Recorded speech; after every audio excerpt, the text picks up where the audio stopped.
एकदा जोरदार टाळ्या वाजून आपल्या हबप कीर्तनकार धनश्री तरडे हिचे एकदा जोरदार टाळ्या वाजून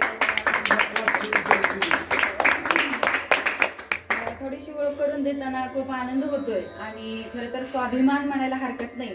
आपल्या नादब्रह्म शास्त्रीय संगीत गायनाच्या क्लासेसची आपली विद्यार्थिनी आहे आणि तुम्ही गेली 2 वर्ष आपण हिचं गायन सुद्धा ऐकत आहोत. सुंदर असं गायन आहे, सुंदर खूप म्हणजे समजूतदार अशी एक विद्यार्थिनी आपल्या क्लासची आहे. वाणीमध्ये प्रगल्भता आहे.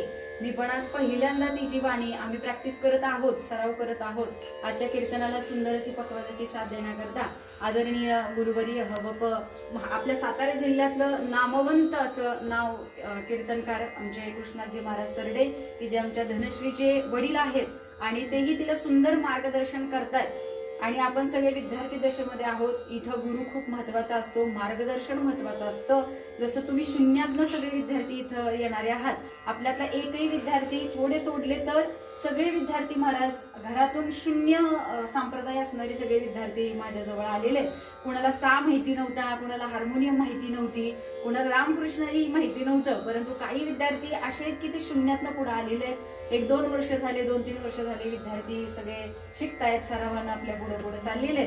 आणि आनंदाची गोष्ट अशी आहे की मला कीर्तन करण्याची इच्छा आहे आणि वडिलांच्या इच्छेप्रित्यर्थ धनश्रीने हा आग्रह केला होता आणि आमच्या सगळ्यांची जी इच्छा होती की किती दिवस आपण करू, परंतु एक दिवस असा कुठला तरी आयुष्यामध्ये यावा लागतो की तिथं आपल्याला सुरुवात करावीच लागते.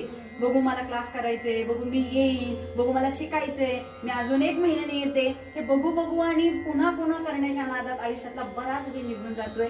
आणि हाच संकल्प सर आम्ही धनश्रीच्या पुढे मांडलेला होता. एकदा तिचे वडील आणि मी ते स्वतः इथं आलेले होते. मागच्या वर्षीचं 2ऱ्या वर्षाचं सर्टिफिकेट घ्यायला 2 जण मायलेकर आली होती आणि आमच्या दोघांचाही संकल्प सुटला की धनश्रीने कीर्तन करावं.